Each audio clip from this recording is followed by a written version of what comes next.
Hey, this is David for Big Bits, and I'm going to do a quick stream tonight. Took the night off yesterday. Uh, Definitely going to keep it short tonight, but I want to remind everyone that the giveaway is ending soon. It is in the description of the video. Let me pull up that link, and I'll actually see if I can't take us there. Okay, so you can see how many entries are in here, how many days are left. So the chances of winning are still pretty high. I haven't really advertised this a whole lot because it has been mostly for the people who've been following me and have joined me early on here. So just take a look at that if you want. It's in the description of the stream here. But let's get to talking about Bitcoin. This is the Bitcoin daily update that I do. We're going to focus mostly on Bitcoin here, but might talk about a couple other things shortly. But like I said, I'm going to keep it short because I need some things to be taken care of tonight. But all right, let's take a look at the Bitcoin chart. And I posted an idea the other day that, and I posted it here, that what I'm expecting since the 200-day moving average broke is that we are currently retesting that 200-day moving average because it did act as support.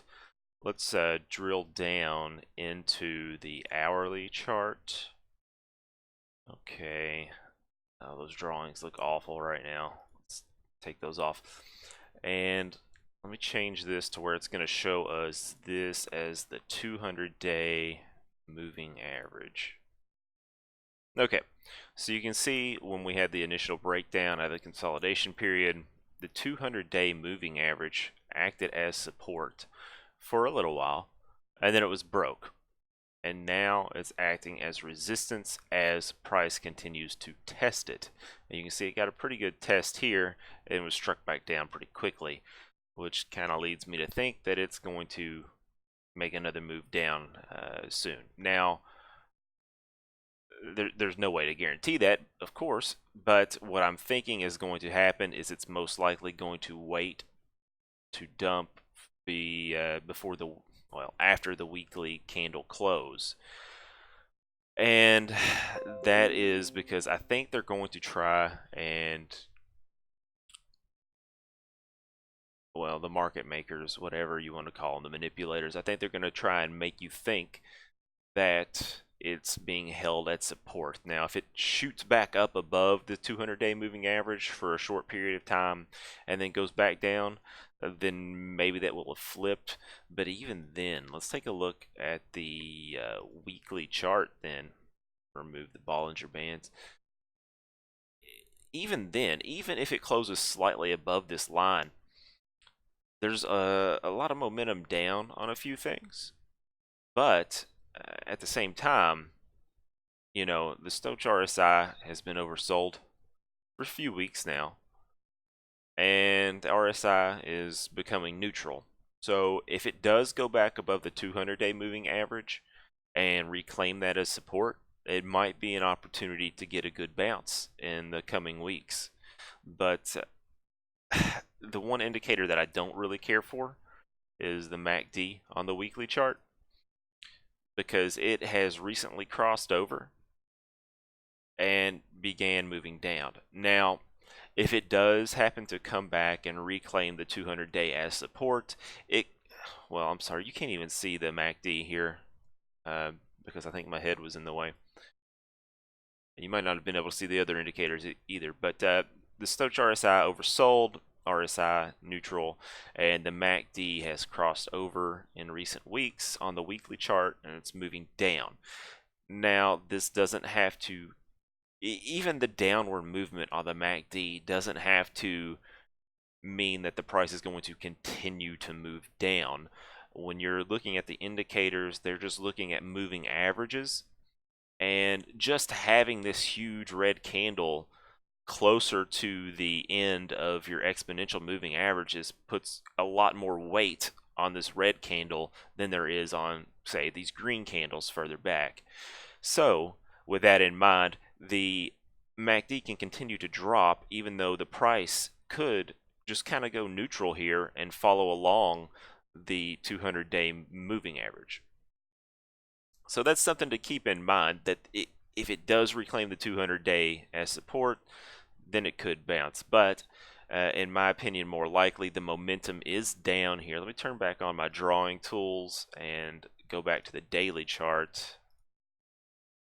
All right, let's change this indicator.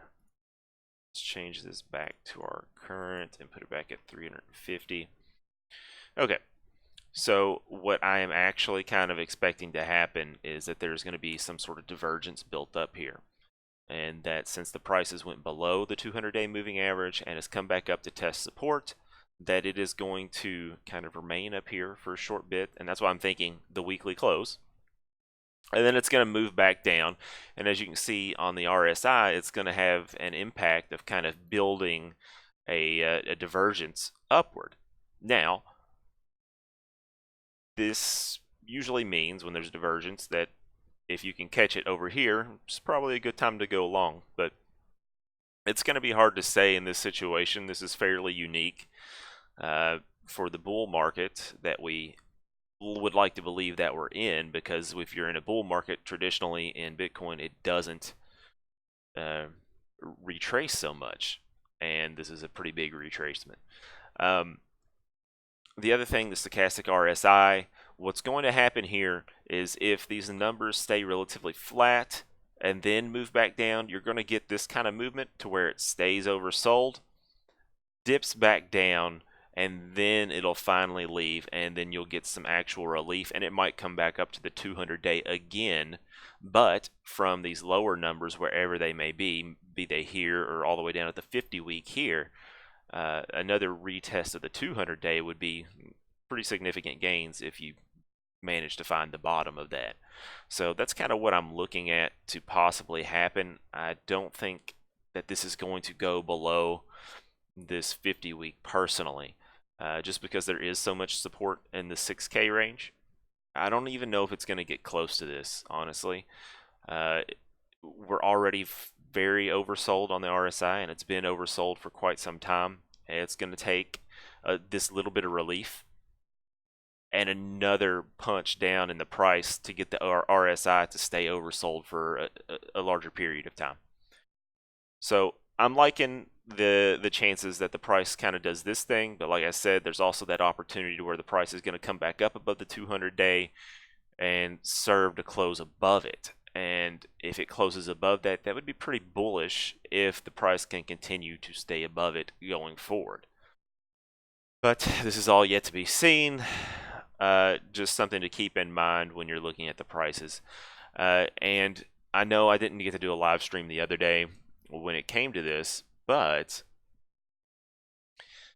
if you go back and you look at my ideas on my TradingView profile, and I highly suggest that you do because I'm posting on here pretty frequently, you would have seen I made an update on my Bitcoin idea where I included these drawings right here several days ago. So pretty much right after it came back up to retest for the first time, that's when this idea hit, and I posted it and I shared it. I just haven't been able to get around to doing the live stream until then. So you can also find the scripts that we're working on there. I really don't want to get into any altcoins tonight. I'll save that for the weekly live stream that I would like to do.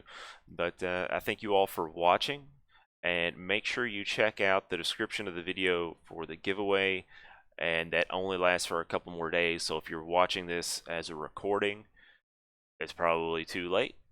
Unless you've caught it within the first day or two. But thank you all very much, and I hope to see you again soon in the next video. Have a good one.